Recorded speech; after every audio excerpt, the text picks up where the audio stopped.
हाँ, हेलो बच्चों। कक्षा 9th में अपने आज एक्सरसाइज जो शुरू करने जा रहे हैं वो है एक्सरसाइज नंबर 4, जिसका नाम है दो चरों वाले रैखिक समीकरण, यानी कि डबल वेरिएबल्स वाले। ठीक है, जिसमें 2 वेरिएबल्स की वैल्यू फाइंड करनी हो।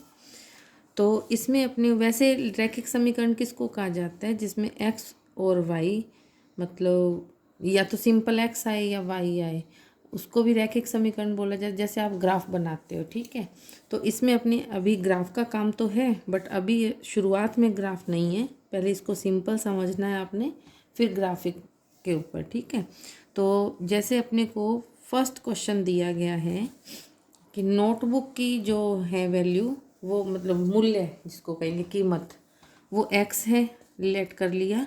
और कलम की कीमत यानी पेन की कीमत अपने पास वाई है। तो उसने कहा है कि अगर ऐसा लेके चलो, तो एक उसने बीच में दिया है कि जो नोटबुक की प्राइस है, कीमत है, मूल्य है, वो कलम की मूल्य से डबल है। यानी कि कलम का मूल्य अगर आपके पास 5 रुपीज़ है तो नोटबुक का 10 रुपीज़ आएगा, डबल होगा। ये क्वेश्चन में लिखा हुआ है। तो अकॉर्डिंग टू क्वेश्चन क्या लिखेंगे? मैंने इधर क्या लिखा है? नोटबुक का मूल्य यानी एक्स किसके बराबर है? 2y, यानी कि डबल है पेन के रेट का। तो x बराबर 2y, तो इसको इधर लाएंगे यानी लेफ्ट साइड पे लाएंगे, तो क्या हो जाएगा? x minus 2y is equal to 0। उसने कहा था कि इसको लेते हुए, नोटबुक के मूल्य को और कलम के मूल्य को लेते हुए आपने रैखिक समीकरण बनाना है दो चर राशियों वाला। तो ये बन गया, एक x चर राशि हो गई, एक y चर राशि उसे कहते हैं। चर राशि उसे, ये अपने बन गई समीकरण x minus 2y equal to 0।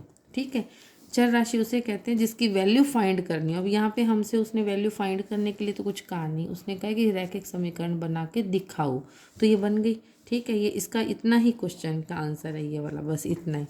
अब इसके बाद है question number second number question में वो क्या कह रहे हैं कि समीकरण दे दी गई आपको, उसमें से आपको ए बी सी के मान फाइंड करने, निकाल के बताने। तो ज़रा ध्यान से, बड़ा इजी क्वेश्चन है, और ये न्यू टाइप से संबंधित जो क्वेश्चन आते हैं ना, एक एक नंबर के, उनमें से ये क्वेश्चन आ जाता है। तो 2x plus 3y is equal to, ये जो वैल्यू मैंने लगाई है ना, ये आपकी बुक में लिख नहीं रखी, तो उसको थोड़ा देख लेना, 9.35। ठीक है, तो 2x प्लस 3y, पहले इस वैल्यू को इक्वल के लेफ्ट साइड पे लेके आएंगे, तो माइनस हो जाएगा, माइनस 9.35 इक्वल 0 हो जाएगा। अब ये ऐसा क्यों किया? क्योंकि जो दो चर वाली यानी कि डबल वेरिएबल वाली जो रैखिक समीकरण होती है, वो अपने को इस स्टैंडर्ड वैल्यू में, स्टैंडर्ड मान में दी जाती है, इस तरीके से। ठीक है, तो ये देखो, A X plus B Y plus C is equal to 0 होता है। अब अपने को इसमें कंपैरिजन करके दोनों इक्वेशन के, तो जो ये हमेशा होती है, जिसको अपने कहते हैं कि ये अपने पास स्टैंडर्ड वैल्यू है, इक्वेशन दी, स्टैंडर्ड इक्वेशन दी हुई है, उसका दी हुई इक्वेशन से कंपैरिजन करना है। तो x के साथ a है, इधर x के साथ कितना 2 है। इट मीन्स क्या हो गया? a की वैल्यू 2 हो गई। y के साथ b है, हमारे पास y के साथ 3 है, तो b का मान 3 हो गया। c की जगह, यहाँ पे तो c है लेकिन यहाँ पे c की जगह, अब चूंकि यहाँ पे c प्लस का होता है, लेकिन हमारे पास क्या है? माइनस का है, तो हम क्या लिखेंगे? c equal minus 9.35। तो ये इसका फर्स्ट क्वेश्चन का आंसर हो गया। तो इसमें आगे देखो, सेकंड क्वेश्चन, जो सेकंड का सेकंड पार्ट है, थोड़ा ध्यान से, इसमें x minus y upon 5 minus 10 is equal to 0 दिया हुआ है। ठीक है, तो अपने को फिर वही, अपने जो अपना मानक समीकरण है उसको लिख लिया, A X plus B Y plus C is equal to 0। फिर वही कंपैरिजन करेंगे, x के साथ a है, इधर x के साथ कुछ भी नहीं लिखा हो। जब कुछ भी ना हो तो मल्टीप्लाई में 1 माना जाता है, तो अपने पास a की वैल्यू 1 होगी। y के साथ b है, इधर y के साथ क्या है? ज़रा ध्यान से, ऊपर 1 लगा लिया मल्टीप्लाई में, तो ये वाली वैल्यू जो है ये अपनी y की आ गई, तो माइनस का 1/5। फिर है c प्लस का, मेरे पास है माइनस का 10, तो c इक्वल माइनस का 10 आ जाएगा। ठीक है, तो अपने पास क्या वैल्यू होगी? a बराबर 1, b बराबर माइनस 1/5 और c बराबर माइनस का 10। ठीक है, ये क्वेश्चन भी पूरा हो गया। अब है सेकंड का थर्ड पार्ट, तो उसमें ज़रा ध्यान से देखो, अपने को क्या दिया हुआ है? माइनस का 2x प्लस का 3y इज इक्वल टू 6 है। तो माइनस का 2x प्लस 3y, 6 को भी इधर लेके आएंगे जैसे फर्स्ट इक्वेशन किया था, इज इक्वल टू 0। अब यहाँ पे 2 का क्या, a का मान क्या आ जाएगा, माइनस का 2, x के साथ है ना, फिर y के साथ है प्लस का 3, तो b बराबर 3 आ जाएगा। c की जगह पे क्या है, माइनस का 6, तो c इक्वल -6 आ जाएगा। तो इसके सेकंड के थर्ड पार्ट तक ये कंप्लीट हो गया। ठीक है, सेकंड का फोर्थ पार्ट जो है 2x is equal to -5y है। वैसे तो ये आप कर सकते हो, पर ये हर एक सवाल इसमें थोड़ा सा अलग है, करना उसी से ही कंपैरिजन है जो अपने को गिवन समीकरण है ना, स्टैंडर्ड जो अपना इक्वेशन है उसके साथ। तो 2x 5y को लेफ्ट साइड पे लाए तो प्लस का 5y इज इक्वल टू 0।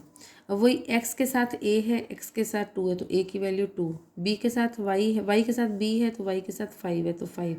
लेकिन ज़रा ध्यान से देखो, अपने पास यहाँ तो c है, इधर तो कुछ भी नहीं है c की जगह, तो c की जगह हम 0 पुट कर देंगे, जो वैल्यू नहीं है उसको हम 0 करके चलेंगे। ठीक है, अब लास्ट इसका मैंने बताने की कोशिश की, सेवन्थ पार्ट बीच में मैंने छोड़े, एक दो पार्ट बहुत इजी हैं, आप कर सकते हो।